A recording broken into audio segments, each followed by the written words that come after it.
Alright folks, my name is DJ Scuba Steve and you're tuned into the Standup Worldwide podcast. Right, I would basically like to introduce you to a very, very special guest. Nearly every MC I've spoken to in the past has either noted him as not only an influence, but has noted him in their top 10 favourite rappers of all time. Very humble to introduce to you, Ari the Rugged Man. How you doing, mate? How you doing, my man? What rappers did you interview that put me in the top 10? They need to give me some fucking features and put me on a couple records, man. I need to get more out there, you know. I want. There's a couple of guys I was speaking to. There's a guy called Mad Hat based in Edinburgh, and a guy called Nitty Grits looking to get in touch with you for I don't know, maybe a verse or something like that. Oh, no doubt. Oh, the thing is, are we allowed to curse? Because I just forgot. Yeah, definitely. Swear all you like, mate. You on you go. All right. Good. Okay, I'd basically like to start asking you, as I mentioned about the influences before from rappers I've spoken to before, what are your influences, hip-hop wise? Oh, you know, I always go for that cliche, but I'm an 80s baby, man. You know, I go for the Rakims and the Cool G raps and you know, all the legendary MCs, you know, the Melly Mel's, the dudes that just brought lyrical, raw lyricism, you know, and flows. And Big Daddy Kane is one of the best that ever lived. You know, you know, that's the era where all the lyrical monsters lived in. You know, that 88 shit was the era. You know, where, definitely, that's it. You know, you look at that year, Ultramagnetic, Critical Beatdown, Public Enemy, you know, it was just like Grand Poobah, MC Light, you know, that whole First Priority shit, like the rhymes that Positive K was spitting was ridiculous, you know, and then... Yeah, it's mad in the day, like, definitely.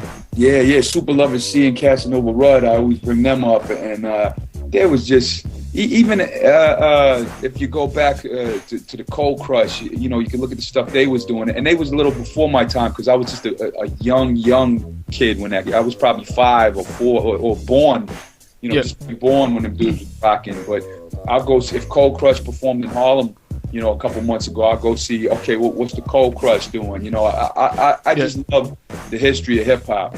So I'll study that whole shit and look at who were the lyrical monsters in the game, because that's how you get better, by analyzing the greats, you know? Yeah, definitely. Could I ask as well, when was the sort of first time you started MCing? I was about 11 or 12 years old. And I tell this story often. It was a kid named Human Beatbox Bub in the neighborhood, and I never met him before. And I was riding my bicycle, a little 11-year-old fat kid, and I see this kid, and he goes, "Yo, kid, check this out, man!" And my boy Bub was lighting the goddamn store window, blowing it on fire, blowing it up with an M80. He had like a couple of M80s. He put it on the store window and blew up a shopping center window, and we took off on our bicycles. And then he was like, "Yo, man, I beatbox, I rhyme." And ever since meeting this fucking asshole, Bub, who I'm still friends with today, you know, haven't stopped rapping since. And that was a million years ago. Nice one, man, nice one. I was going to say, how do you go about your writing process? There's some crazy bars you've got, especially, I would say, Underground Valor. That's got some crazy tongue twister there. How do you go about preparing to write something like that? But it said it was Uncommon Valor, I meant to say. Oh, yeah. How do you go about preparing to write something like that? Well, the thing is, I prepare differently for certain records. You know, certain records I go in the studio, I'll just write it on the spot. Certain records I could write on the subway or on the plane and just have a couple punchlines and funny lines and then go put it to a beat. And something like an Uncommon Valor or the Renaissance for the Hellraiser album or the new Hellraiser album, Return of the Renaissance, you know, you take a little bit more time sometimes, and, you know, you might take a week or so to, you know, write a rhyme if it's important enough, you know what I mean? Let me tell the girl to stop texting me while we're doing the interview. You hear that stupid, annoying computer noise? Yeah. Yeah, let me say stop. Okay. Oh, now keep going. Let's keep it rolling. Okay. I was going to say, you were 18. You were signed to Jive Records. Do you remember how they actually found out about you, like in the background? Yeah. Well, what happened was, I used to carry around this big monster boombox, and I used to carry it everywhere I went. And I had my demo tape in it. And I used to play it for everybody. I'd be like, "Yo, this is the greatest rapper alive." I was doing this since I was like 14 or 15, walking around with the box. And yo, this demo is my demo. No one's better than me. You know, I haven't grown up any. I still pop the same shit all these years later. But, you know, so I was in the studio, and it was like, probably 92, and it was, Red Hot Levatone, Busta Rhymes, Diamond D, it was over in Chung King. And I had my boombox, I was playing my shit, and everyone was like, yo, I'm like, this is the greatest rapper out there. Like, who the hell is that? Who the fuck is this? And I was like a little ass, 17, 18-year-old white kid with, little facial hair. My voice didn't even change fully yet. And they was like, yo, that's you? There's no fucking way that's you. Because no white kids was spitting like that in 90, That's it. So, a couple of labels were in the studio at that time. And then, that day, I got 2 deals the same day. I think it was Giant Records and Mercury Records, or Mercury and Warner Brothers, whatever it was. I got 2 deals that same day. But then I held out, and it ended up being 9 deals, and a big bidding war going on, and held out for a little bit, for 8 or 9 months, and everybody offered me some good money. I was a broke ass kid. All of a sudden, I had a lot of record deals. It was funny, So was that roughly the same? Because you were on Jive at first, and then you moved to, was it Priority, and then Capitol Records? Did you leave Jive, or what happened with that? Yeah, well, everybody wants to know, right? They was like, what happened to Jive to get you kicked off? But I didn't get kicked off. What happened is, I was young and wild. I was a wild man, like I was going out there, fighting and making crazy, I was just wild and had a bad temper. But there was rappers way worse than, like, I had the worst temper in the game. But there was rappers actually out there, clapping people in the streets and murdering people and deep in the streets, selling crack heavy. Like, if I ever had money in the streets, it was like a G, 500, giving it to my local boys just because they wanted some cash to start hustling. Like, I never had no real, hustle. I never clapped nobody in the street, and did somebody while I'm signed to Jive, like, there was real dudes doing murderous shit. So for me to have like the worst reputation in the game, just because I had a bad temper, because maybe I might go and flip a desk or slap somebody or start a riot at a show or something. Like, that's the kind of shit I did. Maybe hit somebody with a bottle and a little blood on somebody's head, shit like that. When dudes was actual murderers on the street. So I had this horrible rep. And the label, disliked me as a person, not my music. They knew I was one of the best. And but they wouldn't let me in the building. I got banned from my own record label. I wasn't allowed in the building while I was signed to them. And I started a riot at one of their musical conventions, and like the A&R guy got beat up at the show, and all this crazy stuff happened. So, we had hookers and tied up, and things got crazy.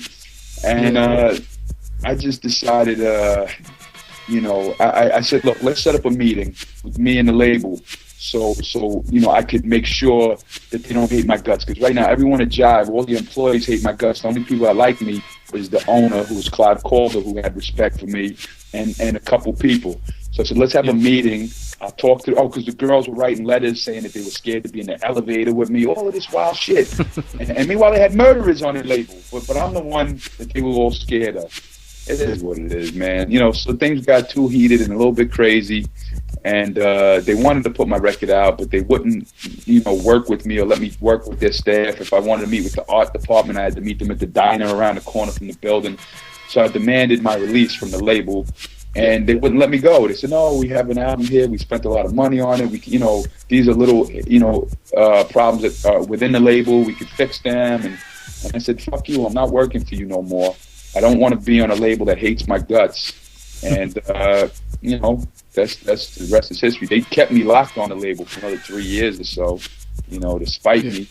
But it is what it is. It's the past, and I'm glad it all happened the way it happened, because if it didn't, my life would have been a lot different, and I probably wouldn't have been as great for as long as I've been if I became a spoiled Jive Zomba artist, Yeah, I was going to say, just and despite your as you've said before, you've had like the anti-success, the anti-fame, the anti-wealth lyrics. If you had the chance to do it all over again, would you stick to focusing on going with mainstream labels and try and make some cash, or would you just kind of do the same again? Or I would do nothing at all differently. everything that went down beautifully. The way it was supposed to happen, it was in the books, man. It was written, man. Like, I know that's a cliche, but it was written. And look at me, man. All these fucking years later, all these rappers are forgotten. You know, all these rappers that came and went. Their memories. They're still living off songs that they did 15 years ago and barely making a living off them. You know, like I'm existing, putting new shit out every goddamn year, and you know, my reputation is forever. I'm so happy the way it went down, and I'm legendary in my field. In my underground world, my fans are consistent. They're not these, you know, come and go fair weather fans. They're the real deal fans that love RA. Well, some of them, not all of them, actually. A lot of them like bullshit rappers too, and like me. But you know, like I like the consistency of my career and the fact that I'm still touring the world, and you know, everybody all over the world want to work with me right now. Man, you know, I couldn't even ask for a better career than I had. My career was beautiful. That's it. Was beautiful. It's beautiful because actually, it's only at the beginning. It's only, you know, we're not even at the halfway mark yet with my career. I got a long ass career ahead of me, and this is really, you know, it's starting to pick up a little bit more than ever right now. So you know, it's just the beginning. Not quite the beginning. Maybe we're a little bit past the quarter mark. You know, running to the halfway mark. You know. Right. So there's definitely no sign of you giving up anytime soon, then, no. Ah, hell no. I'm gonna be till my heartbeat is stopped, like we said in the record. Till they murder me dead. I'm gonna be striving to be able to murder any rapper that you put me on a record with. My whole life is dedicated to being one of the greats at what I do at my craft, and I'm not ever gonna stop trying to do that. No matter what changes in hip hop. No matter, you know, what corny ass rapper they put on the radio and claim some pop rapper's the best alive, or this bitch that's rapping with her titties out is one of the best, or this, you know, little feminine rapper is one of the most talented geniuses. Whoever they want to say in the mainstream is somebody I ignore. I don't even listen to it. I just make my music. I just make hip hop. So, and I'll be doing that in 20 years from now without question, unless I'm dead. Yeah, that's fair enough. If I'm alive, I'll be doing it in 20 years. And right now, I have a feeling that I'll be alive for a little bit, you know? Yeah, good stuff, man, good stuff. I was going to move on to the next question. You have quite a famous track by the name of Every Record Label Sucks Dick. Does that still ring true in your eyes? Even though you are signed to Nature Sounds now, you won't be wanting to say too much about that, but... I'm actually not signed to Nature Sounds, you know, we work together. Okay, right. You know, what it is, yes, every record label does suck dick, and Nature Sounds sucks dick too. Devin is my man, but you know, there's a lot of things where I gotta sit, Devin, why are you fucking why do you do it? What the fuck is Dev? I gotta shake the little kid up, Dev, come on, get in your job. And his little intern, yo, get on your jobs, you know, so. But yes, every record label sucks dick. But now what it is, you know, that was in the 90s. I made that song when it was an attack on most of the majors, because independent game in the early 90s didn't really exist too tough. And if it did, nobody took that game serious. Like, there wasn't no super indie artist putting out his own shit in the early 90s. There was, you know, most people wasn't aware of it. You know what I mean? Yeah, definitely. So, but now even the indies, they try to act like majors. We were talking about this the other day. Like, you know, like if you sign to an indie label, not me, but other artists, new artists coming up, indie labels, the goddamn Russell Simmons, they think they're like the real motherfuckers, and they want to give you that, 6 albums you have to sign to us for, and we split it up this off the net profit, and boom, boom. And they act like they're motherfucking majors. I was just talking to an artist about that who's got an indie album. You know who he was, but I don't want to mention names because he's beef label right now, and his label is somebody that's friends with him. I don't know. It's just you know, labels are labels, you know. Yeah, that's it. I'd like to talk to you about you done a track a while ago called Cunt Renaissance, a well-remembered cult classic as well. How did that get hooked up? How did you get hooked up with Biggie? Well, it goes back to that Chung King sessions that I used to do. Yep. When I went up to Chung King with the boombox, and I was up in Chung King with the boombox, playing my music for everybody. And Red Eye Lover Tone said, "Yo, you should get on this posse cut with me." And so this was when Biggie was up and coming. He